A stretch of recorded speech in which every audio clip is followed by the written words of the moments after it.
ایک کویسچن یہ ہے کہ جو معراج کی رات ہے اس میں جاگنا، عبادت کرنا اور پھر اگلے دن روزے کا اہتمام کرنا، اس کی کیا شرعی حیثیت ہے؟ دیکھیں، یہ کوئی فرض یا واجب نہیں ہے، یقیناً کوئی بھی اس کو فرض یا واجب نہیں کہتا، لیکن مسلمانوں کی ایک بہت بڑی تعداد اور خصوصاً ہندوستان پاکستان میں اس رات کا اہتمام کیا جاتا ہے، یعنی عبادت کا اہتمام کرتے ہیں، اجتماعات رکھے جاتے ہیں، ان میں بیانات ہوتے ہیں، اسی طرح نعتیہ محافل کا انعقاد ہوتا ہے اور اگلے دن لوگ روزے کا اہتمام بھی کرتے ہیں۔ اگر انہیں لازم و ضروری نہ سمجھا جائے، اس طرح لازم و ضروری سمجھنے کا مطلب ہمیشہ یاد رکھیے گا یہ ہوتا ہے کہ اگر نہیں کرو گے تو گناہ گار ہوگے، نہیں کرو گے تو آخرت میں پکڑ ہوگی۔ اگر کوئی اس نظریے کے ساتھ، اس سوچ و نیت کے ساتھ اس رات کو جاگے اور اگلے دن روزے کا اہتمام کرے تو یہ بالکل غلط ہوگا۔ لیکن اگر کوئی صرف اس لیے کہ چلیں تمام رات سوتے رہتے ہیں، اگر اس رات میں جاگ کر اللہ تعالیٰ کی عبادت کر لی جائے اور اگلے دن روزے کا اہتمام کر لیا جائے اور اس کو صرف مستحب سمجھا جائے تو اس میں شرعاً کوئی حرج نہیں۔ ہونا تو یہ چاہیے کہ ہر رات ہی ہم جاگیں اور اللہ تبارک و تعالیٰ کی عبادت کریں، روزانہ روزے رکھیں اگر اللہ تعالیٰ ہمت دے، لیکن یہ سب سے نہیں ہو سکتا تو کم از کم کچھ ایسی راتیں،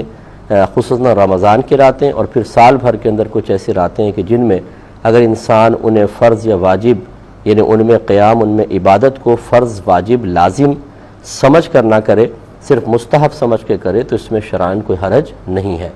بعض لوگ کہتے ہیں اس رات میں جاگنے کی کوئی فضیلت بیان کریں، اگلے دن روزہ رکھنے کی کوئی فضیلت، تو ایسی کوئی فضیلتیں قرآن و حدیث میں بیان یقیناً نہیں ہوئی ہیں، اگرچہ منع بھی نہیں کیا گیا ہے۔ تو یوں نہ تلاش کریں، پھر یہ ہوتا یہ ہے کہ جب آپ اس طرح کے کویسچنز کرتے ہیں،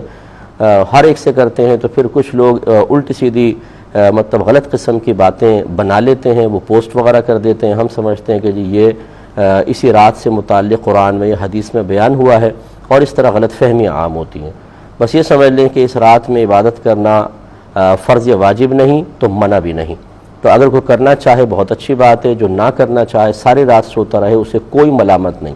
اگلے دن روزہ رکھنا چاہیں تو نفل روزہ اللہ تعالیٰ کو بڑا محبوب ہے۔ میرے آقا صلی اللہ علیہ وسلم نے ارشاد فرمایا جو اللہ تعالیٰ کی رضا کی خاطر ایک روزہ رکھے تو وہ جہنم سے اتنا دور کر دیا جاتا ہے جیسے کہ ایک کوے کا بچہ ہو اور وہ اڑتے اڑتے اڑتے ساری زندگی حتیٰ کہ مر جائے، جتنا فاصلہ وہ طے کرے گا اسے اللہ تعالیٰ جہنم سے اتنا دور کر دے گا۔ تو کوے کی زندگی سنا ہے کہ بڑی لمبی ہوتی ہے، تو لہٰذا یہ سمجھانا مقصود ہے ایک حصی مثال کے ذریعے کہ اللہ تعالیٰ ایسے شخص کو جہنم سے بہت دور کر دیتا ہے۔ تو آپ یہ کہہ سکتے ہیں اگر کوئی کل کا روزہ یعنی معراج کی رات سے اگلے دن روزہ رکھتا ہے تو اس کو اللہ تعالیٰ یہ اجر و ثواب بھی، برکات سے بھی نواز دے گا۔